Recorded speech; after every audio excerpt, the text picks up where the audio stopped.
Oke, saya mulai ya, Pak. Ya, oke. Oke, selamat siang. Hari ini saya ada sesi wawancara dengan Pak Bima mengenai bagaimana venture capitalist di Jakarta membuat keputusan dalam screening assessment.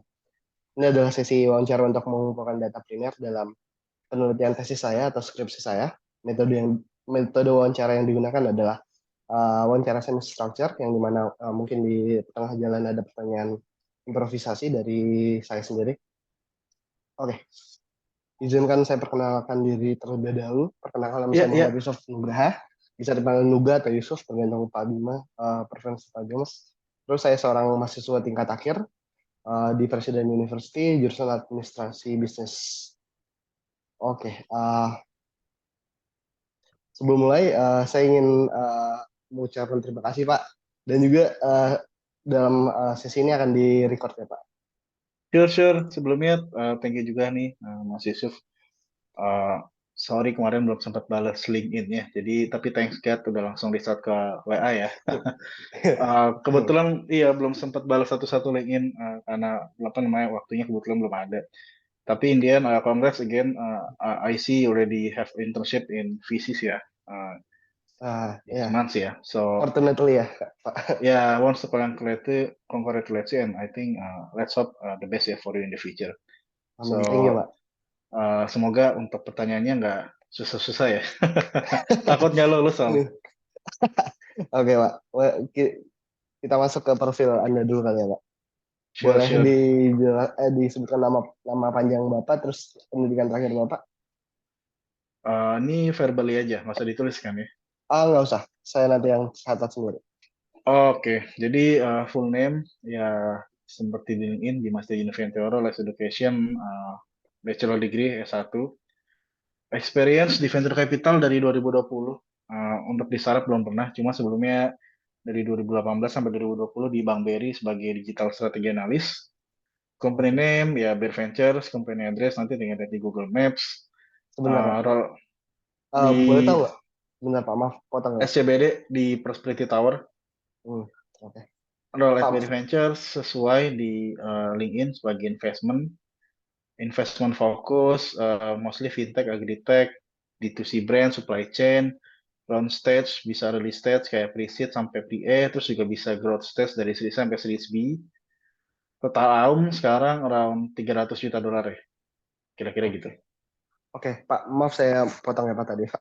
Boleh Ya, tahu ya. nggak Pak, pengalaman Bapak mungkin sebelumnya, selain yang Bapak bilang tadi digital digital itu, apakah ada tentang investment gitu sebelumnya Pak? Investment, Investment selain sebelumnya, visi. ya, sebelumnya saya di capital market ya, sebagai analis, equity analis di NH Korindo. Boleh tahu dari tahun berapa sampai tahun berapa Pak? 2017. 2017 sampai? Sampai kayak sih 2017 aja. Nah, jadi Oh, 2018 oke. awal, habis itu saya langsung pindah ke BRI. Siap. Saya cukup Pak dalam profil Bapak sendiri. Oke, saya akan menjelaskan background dari apa penelitian Sure. saya terlebih dahulu ya Pak. Ya.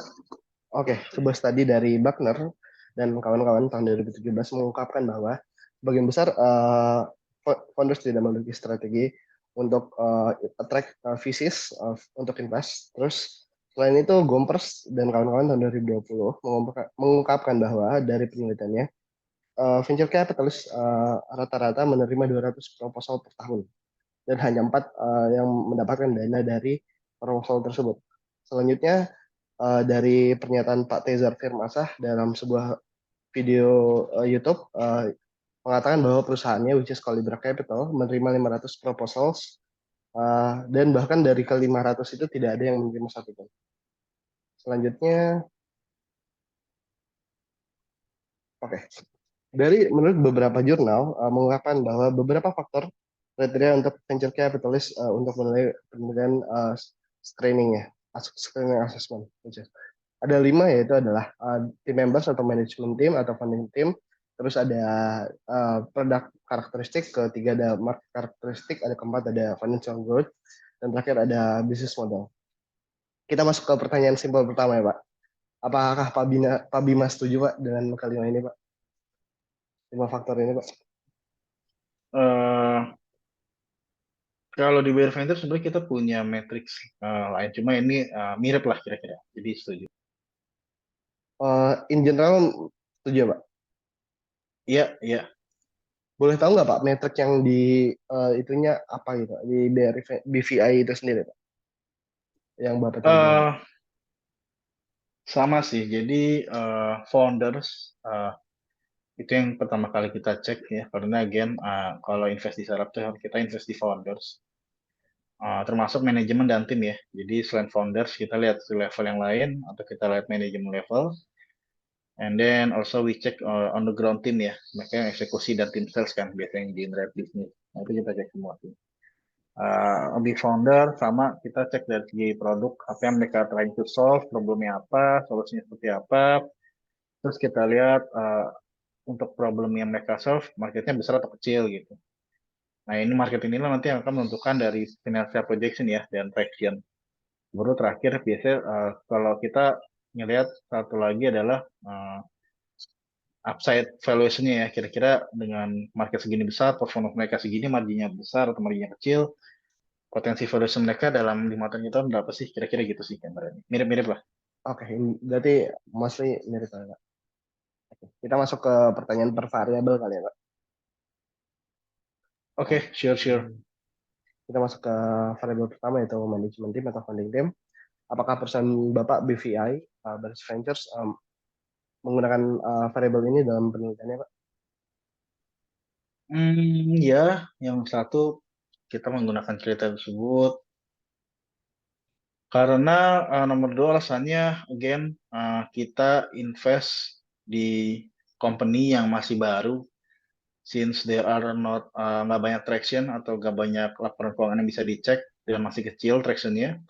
Jadi how to validate it adalah kita lihat dari foundersnya. Kalau misalnya foundersnya lebih pintar dari kita dan founders yang ngerti the business atau punya knowledge experience di sini, berarti itu termasuk satu kriteria good founder sih, gitu. Oke, Kayak itu udah menjawab semua sih ya. oke. Kita masuk ke yang terakhir aja kali Pak, ke komponennya Iya. Pak. Komponen apa aja gitu Pak yang dalam penelitiannya? Mungkin saya beri contoh terlebih dahulu. Ada latar pendidikan atau kualitas tim, lama tim bersama, atau keahlian masing-masing, skill set, atau dan lainnya, Pak. Apakah ada komponen-komponen tersendiri dari BVI, Pak? Halo, Pak. eh Sebenarnya komponennya nggak bisa baku ya istilahnya. Soalnya gini, kalau misal kita buat kriteria rata-rata founder harus lulusan luar negeri, nggak juga gitu. Karena kita justru beberapa investment kita di founder yang lokal dari segi bisnis jauh lebih jago dibanding mereka yang di luar negeri gitu. Jadi komponen saya itu sebenarnya nggak baku. Paling yang kita lihat adalah experience ya. Background bukan dari pendidikan tapi background dari segi pengalaman dan knowledge. Misal kalau foundernya mau terjun di agriculture, maka kita harus make sure dia punya background di sana atau at least punya pendidikan di sana sehingga dia bisa ngejalanin di sisi ini gitu. Jangan sampai kita masuk ke startup agriculture tapi backgroundnya bergerak dulunya di sektor healthcare gitu kan gak make sense. Jadi kira-kira sedikit gambarnya seperti itu sih. Oke, mungkin saya lebih jauh ya, Pak. Apakah personalities masing-masing tim juga dihitung, Pak? Di assess gitu, personalities mereka. Personalities tuh contohnya apa ya? Misalnya, kan biasanya ada dua ya, Pak. Founders tuh ada yang bisa execute atau yang apa namanya? yang yang bisa pemikir lah kayak gitu. Soalnya kebanyakan visi dari penonton sebelum saya dihitung juga personalities masing-masing gitu Pak. Pada saat perjalanan mereka pada saat mereka nge-page dan communicate to visi dan lain-lain gitu ya Pak. eh itu termasuk sih, cuma eh gini ya, pitching itu kan sebenarnya teknikal. Jadi kita ngerasa kalau misalnya founder yang emang jago di bisnis itu tapi nggak bisa pitching, itu something yang sebenarnya bisa kita ajarin dan bisa kita upgrade gitu. Jadi oke kita main nyari founder yang bisa fundraise dan bisa pitching gitu. Tapi kalau misalnya enggak, ya it's okay juga gitu. Jangan sampai kita invest ke founder yang jago pitching tapi bisnisnya nggak ngerti gitu aja sih patokannya. Oke. Oke, oke, oke. I got it. Oke, kita masuk ke variable selanjutnya, Ya, yaitu adalah produk karakteristik, yaitu apakah Barry Ventures menggunakan variable ini, Pak? produk karakteristik itu apa ya maksudnya? Misalnya, saya jelaskan komponen-komponennya, Pak. Satu, pertama mungkin apa patents dan proprietary atau dan sebagainya, atau tahapan pengembangan produk, misal tahapan masih ide atau konseptual, apa udah di prototype, bahkan apa udah dapat sales gitu. Apakah diperhatiin gitu, Pak? Dalam Eh, jadi untuk produk sendiri, eh sama ya, ini juga nggak bisa baku ya, karena tiap startup di tiap industri itu beda-beda kategorinya gitu. Jadi gampangnya itu kita nggak bisa invest di startup yang masih pre-product, pre-traction, hmm, artinya produknya nggak ada cuma ide, atau produknya udah ada tapi masih belum ada traction, belum ada user, nah itu kita nggak bisa. Kita hanya invest di startup yang udah punya produk dan sudah punya traction. Traction means user, revenue, GMV, others. Nah, oke, selanjutnya kalau mereka udah punya itu, kita lihat yang kedua yang kita cek biasanya adalah apakah mereka udah ketemu produk market fit. Nah, untuk ketemu produk market fit itu biasanya kita uh, simpelnya sih ngelihat dari segi revenue ya. Kalau mereka udah bisa create at least 100.000 dolar revenue per bulan, berarti itu udah dalam tahap menuju produk market fit sih gitu. Karena produk market fit kan artinya orang willing to purchase the product ya. Berarti kalau misalnya main traction revenue dia cukup tinggi, berarti orang willing to buy sih atau willing to pay for your product. Kira-kira gitu. oke, oke. Berarti yang bisa saya konklusikan berarti harus sudah ada revenue-nya, Pak. Sales terlebih dahulu. Bukan dalam tahap, maksudnya cuma prototype gitu aja. At least traction ya. Oke, tractions. Sebentar, sebentar.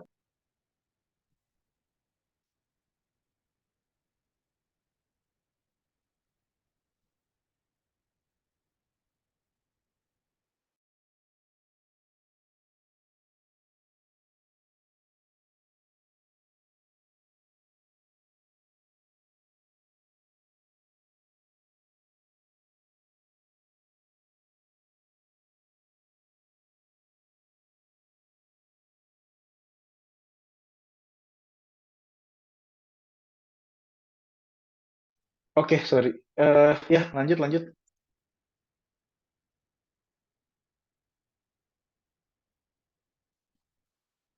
Oke, Pak. Kita lanjut ke Ya, mungkin Bapak belum tadi belum jawab kenapa Pak produk sangat cukup penting di akses gitu Pak.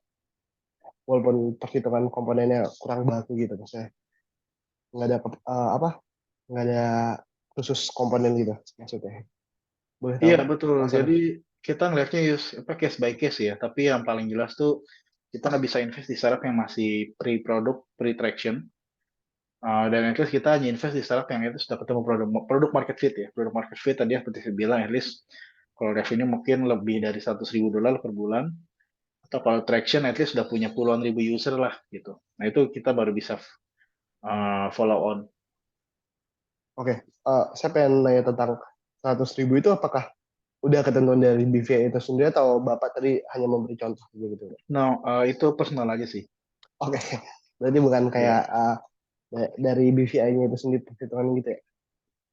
Iya, jadi again kita nggak pakai requirements yang strict gitu ya.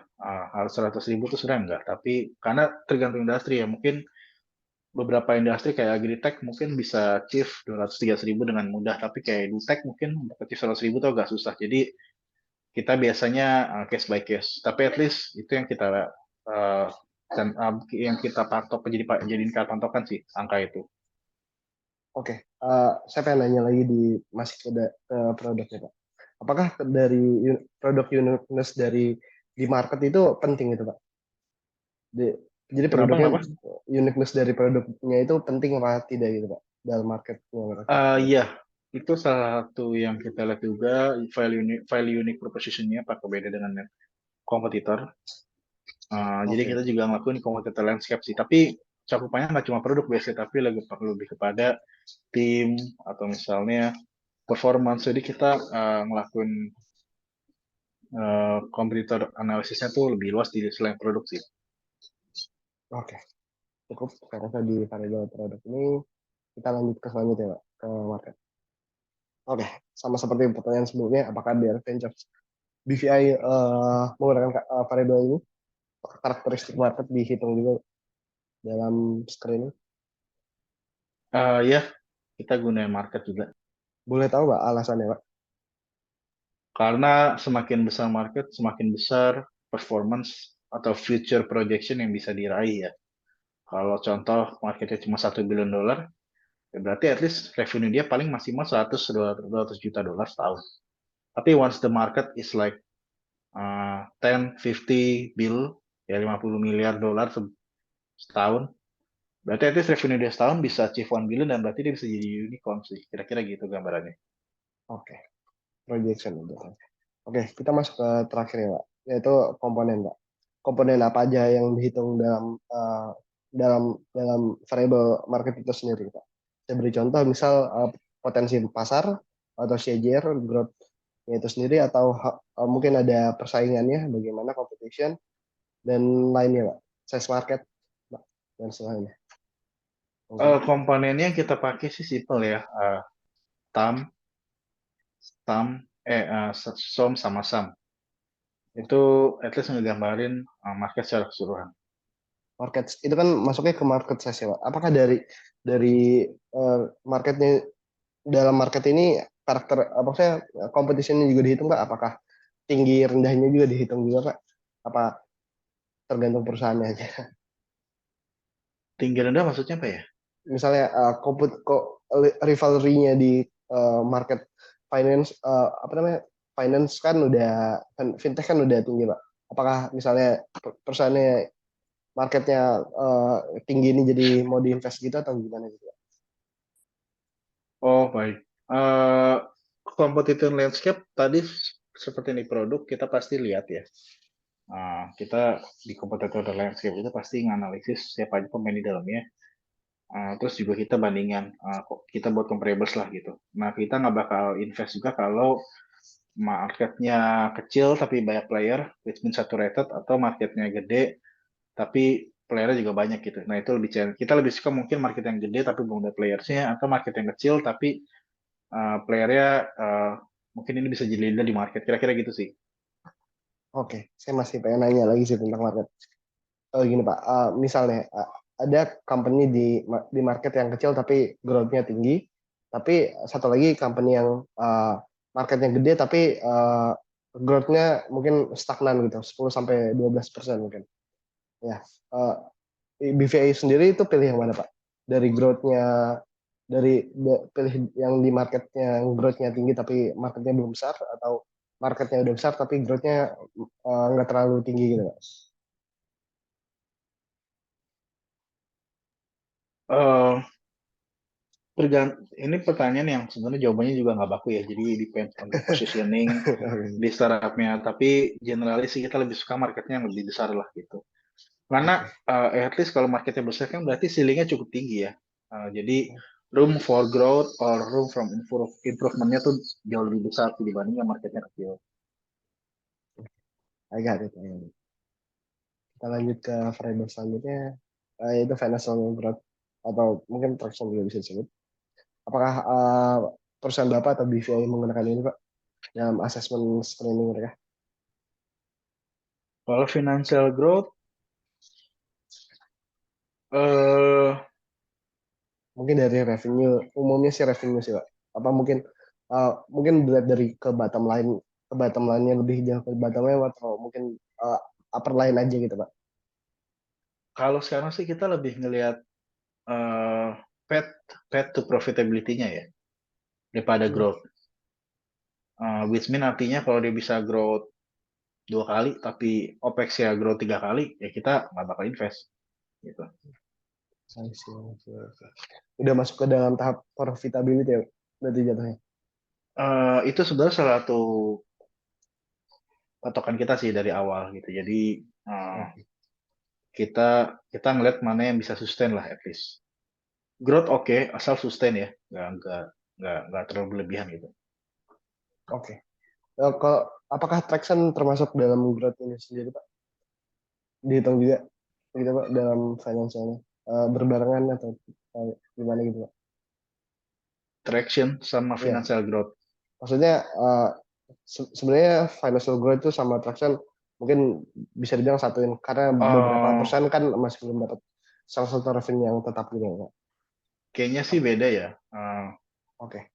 Traction itu jadi gini, traction itu finansial itu termasuk dalam traction ya, tapi traction itu nggak harus finansial. Jadi bisa aja Hmm. user, bisa aja klien, bisa aja customer macam-macam gitu. Oke. Oke. Oke. Oke. Mungkin tadi Bapak belum saya masih penasaran mengapa gitu Pak menggunakan variable itu gitu Pak dalam penilaian. Menggunakan apa, sorry? Variable financial growth-nya itu sendiri kenapa digunakan gitu, di assess gitu. eh Again, kalau financial growth di menurut kita menggambarkan bahwa bisnis itu eh, jalan ya. Jadi tadi kan sempat bilang produk market fit itu at least ketemu di angka 100.000 dolar kan. Hmm. Nah, another things that kita lihat tuh setelah ketemu produk market fit, apakah produk market fit-nya itu sustain atau enggak gitu. Nah, cara ngeliat sustainable produk market fit adalah growth-nya tuh setiap bulan atau setiap kuartal atau misalnya setiap periode itu mudah gitu. Nah, itu kita pakai financial growth di sana. Jadi misal suatu startupnya tiap bulan tumbuh 10-20% gitu secara bulanan, monthly dan konstan. Nah, itu menurut kita berarti dia cukup bagus ya dalam hal produk market fit gitu. Karena kuncinya kan ketika kita ketemu produk market fit kan artinya oke nih, produknya udah cocok di user. Nah, sekarang tinggal gimana kita scalable atau kita buat scalability-nya kan gitu. Jadi at least dari scalability ini kita mengukurnya lewat financial growth sih gitu. Tapi ini bukan jadi Oke. patokan prioritas utama juga sih sebenarnya. Oke. Oke, ada. Kita lanjut ke variable terakhir ya, atau bisnis model. Balik lagi seperti pertanyaan sebelumnya, apakah bisnis model masuk dalam screening assessment gitu Pak dalam BVI? Hmm, Sebenarnya bisnis model itu bukan jadi kriteria dalam menentukan investasi ya, tapi Hmm. bisnis model itu adalah salah satu faktor yang kita analisis itu. Karena gini, bisnis model kan ada banyak kan, bisa subscription base, bisa percentage rate, bisa fee, macam-macam ya. Jadi kita nggak punya patokan khusus untuk memberikan bisnis model kalau kita investasi startup. Cuma yang kita lihat adalah apakah bisnis model tersebut make sense dan cocok diterapkan oleh pengisi startup tersebut gitu. Jangan sampai misal startup agritech tapi bisnis modelnya subscription model itu nggak bakal jalan gitu. Jadi kita sebenarnya menggunakan kriteria ini bukan sebagai faktor menentukan investasi tapi dalam menentukan analisis startupnya tersendiri sih gitu kira-kira gambarannya. Oke. Kalau tadi udah dijawab kenapa mungkin ya. Kita masuk ke komponen A-nya aja gitu Pak. Mungkin apakah dihitung dari margin, pricing atau cost strategi itu dihitung juga Pak? Dilihat dari asesmen awal gitu Pak. Bagaimana nih perusahaan marginnya berapa, bagaimana pricing strateginya atau costnya gimana gitu Pak. Apakah dilihat juga Pak? Sorry gimana? Saya masuk ke pertanyaan komponen Pak. Apakah pada umumnya kan bisnis strategi kan kebanyakan ngomongin revenue model, margin, pricing set, terus cost strateginya gitu Pak. Apakah dilihat juga gitu Pak dari BVI dalam dalam asesmen awal? Kalau komponen di bisnis model em, apa ya? Nggak ada sih sebenarnya. Karena tadi yang saya bilang eh, bisnis model itu bukan termasuk kriteria kita dalam proses screening startup ya, tapi lebih kepada faktor menentukan eh, kira-kira dia eh, gimana dia mencetak revenue, gimana dia bisa growth, macam-macam. Nah, itu dari situ sih. Cuma Hmm. untuk menggunakan ini sebagai screening investment sih kayaknya enggak gitu. Oke, oke. Berarti kurang relevan ya Pak, berarti dari variable ini Pak. Iya, kalau untuk screen investment enggak, tapi untuk menganalisis startupnya sendiri itu pasti kita pakai gitu. Jadi Oke, tergantung tujuannya ya gitu. oke. Kita masuk mungkin ya Pak. Ada dari beberapa kriteria yang saya sebutkan 5 tadi, apa yang belum disebutkan dari BV, dari kriteria BV itu sendiri Pak? Boleh Pak? Ada dari segi founders belum ada Founders ya. Berarti ya. ini hitungannya perseorangannya gitu ya. Founders tuh ya banyak manajemen, si levelnya, tim lapangan gitu-gitu. Oke, oke, oke. Boleh tahu Pak kenapa Pak dari founders itu sendiri? Karena sebelumnya kan pembedanya dari manajemen tim yang saya tadi dalam variable yang saya sudah sebutkan itu apa ya Pak bedanya Pak? Hmm, oh ini maksudnya tadi di luar itu ya? Iya, iya Oke maksudnya oke. dari kelima yang saya sudah sebut gitu. Yang tadi Berarti Pak. yang belum itu Iya, tinggal ini apa namanya? Valuation, itu yang belum belum masuk. oke. Valuation. Oke, valuation. Kenapa Pak? Valuation perlu gitu Pak di assess dari BVI itu sendiri Pak? Valuation ya? Iya, ini maaf Pak, ini valuation company-nya kan ya Pak, bukan marketnya secara general. Betul, valuation startupnya. Jadi ini jadi salah satu kriteria asesmen kita terakhir karena again kita kan investasi di sebuah startup berharap valuasi naik. Iya. Berarti kita cari dan kita hitung startup mana kira-kira memberikan potensi kenaikan valuasi yang cukup besar kan. Hmm. Gitu. Jadi itu yang kita lihat gitu. Bisa lihatnya macam-macam. Jadi valuation ini tuh gabungan dari semua yang 5 ini sih. Karena di dalamnya kan pasti ada financial growth, ada financial performance kan. Terus Hmm. ada market, product market fit. Kalau misalnya nggak ketemu product market fit kan kira-kira churn-nya kan jadi churn untuk orang nggak pakai lagi kan. So founder, Hmm. kalau misalnya kita founder bagus, berarti kita bisa pakai founder premium di valuation. Jadi valuation itu salah satu asesmen terakhir kita yang mensumari kira-kira dari semua analisis di atas kira-kira berapa sih valuasi startup ini, kira-kira gitu sih. Oke, oke. Berarti itu dari hasil dari analisa tim BVI itu sendiri ya Pak? Jatuhnya. Betul, iya. I see, I see, I see. Boleh tahu Pak, mungkin ada komponen-komponennya gitu Pak? Mungkin mungkin bahkan walaupun nggak baku, mungkin apa aja gitu Pak, yang perlu diketahui gitu Pak? Komponen di valuation. Iya, Komponen valuation yang kita lihat sebenarnya ini ya.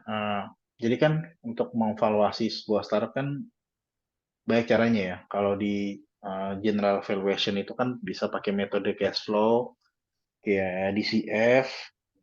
Terus kita juga bisa pakai dividen diskon model. Nah, tapi uniknya di startup karena mereka cash flow-nya minus, jadi kita nggak bisa pakai kedua itu. Jadi biasanya komponen yang kita lihat untuk menentukan valuation itu lebih kepada satu revenue, satu lagi multiple comparable gitu. Contoh startup agritech rata-rata multiple price to sales-nya 5 kali. Ya udah, kita cari forecast dari startup tersebut.